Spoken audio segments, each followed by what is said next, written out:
Hi, welcome to this Apart For You video tutorial, which is on how to fit a belt on a Hotpoint TDL range of tumble dryer, but it would also cover some Creda, Indesit and Arista models as well. Before you start, turn off the power to the machine and remove the plug. It would also be a good idea to have a small container to hand to hold the screws when you remove them.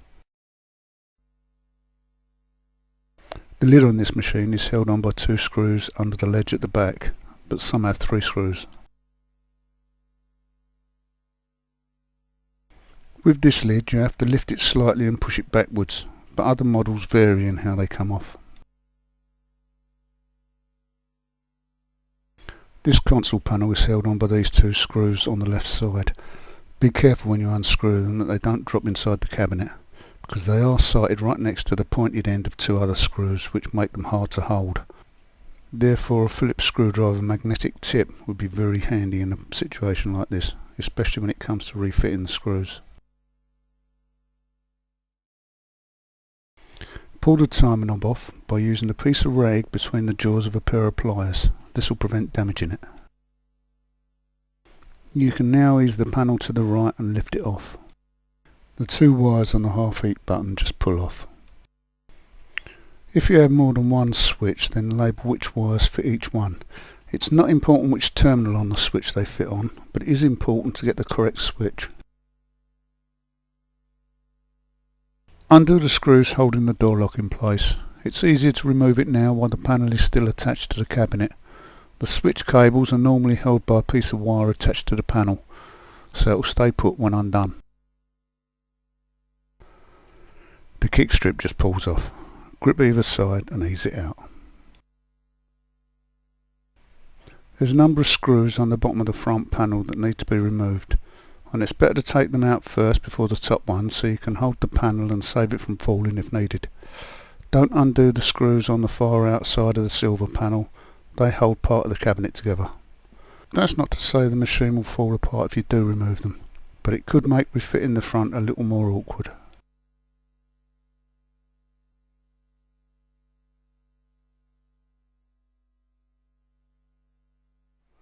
Now you can undo the screws on the top of the panel. Under normal circumstances the front panel will stay put until you pull it out, because the drum's resting on it. So grip the inside of the door opening and ease it away from the cabinet. It won't come far because of the wiring, which is still hooked up to the switch and the exhaust thermostat.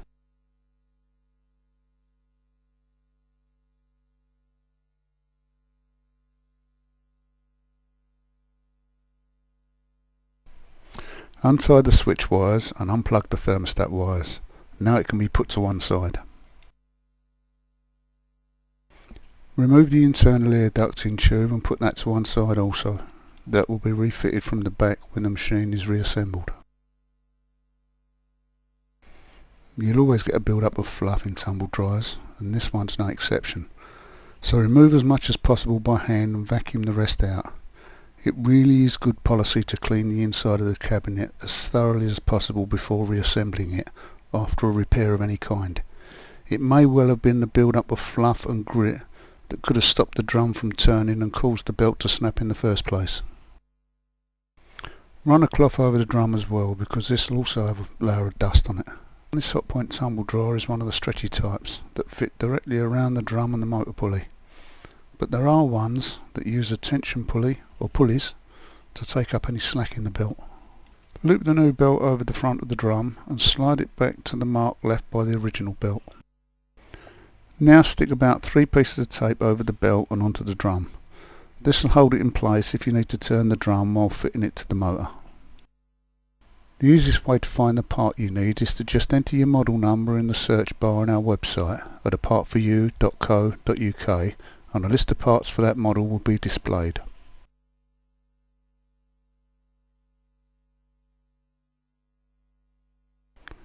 Use a screwdriver as a lever and place it between the drum and the belt.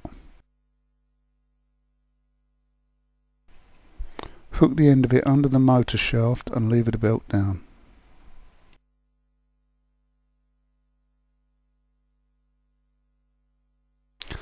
You can now slide the belt onto the motor shaft and withdraw the screwdriver.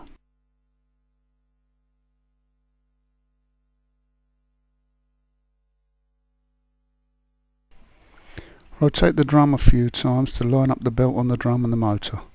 If the tape is still in place, remove it and turn the drum again just to make sure it's not about to jump off.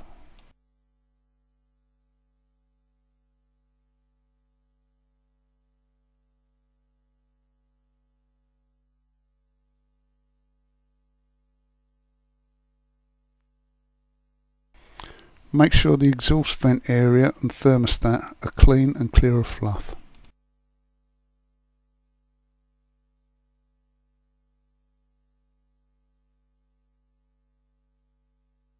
Hook the door switch into the hole in the front panel. These switches have a lip on the front of them that helps in their location into the front panel and must be correctly inserted before the screws are fitted. Otherwise it won't fit properly, the door won't close and the machine won't work.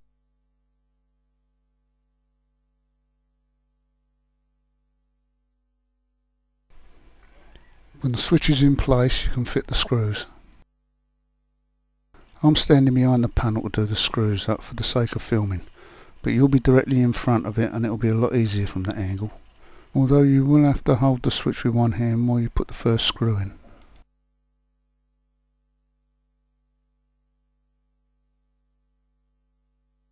The bottom of the panel rests on two ledges that stick out from the base of the cabinet. When it's in place, lift the drum slightly and the panel will slot inside it.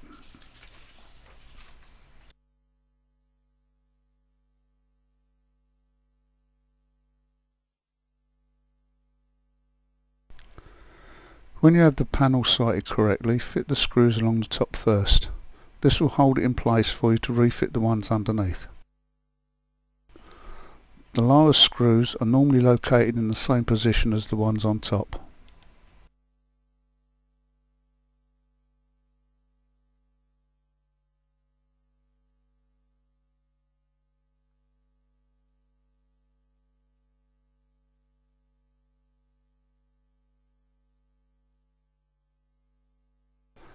Before refitting the console panel, connect the wires to the half heat button, and if you have any other buttons, connect the wires to them also.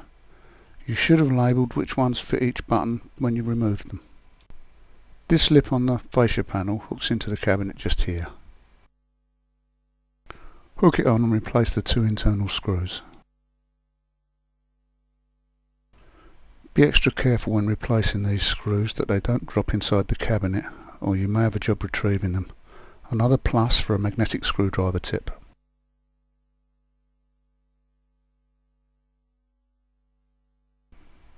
Refit the timer knob. It will only fit one way, so check that the flat side is in line with the shaft before pushing it on. Fit the top and screw it down. Then fit the kick strip, which only pushes on.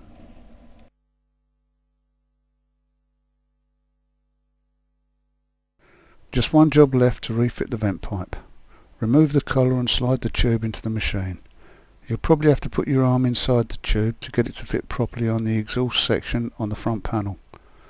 When it's fitted onto the lip correctly, the outside edge at the back of the machine will fit flush with the cabinet.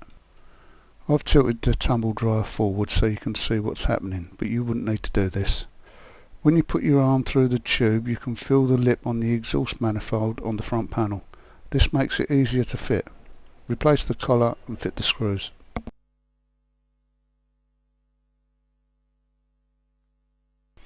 We hope this video was useful to you, and remember to shop online at apartforyou.co.uk because this is how we're able to finance making these videos. Thanks for watching.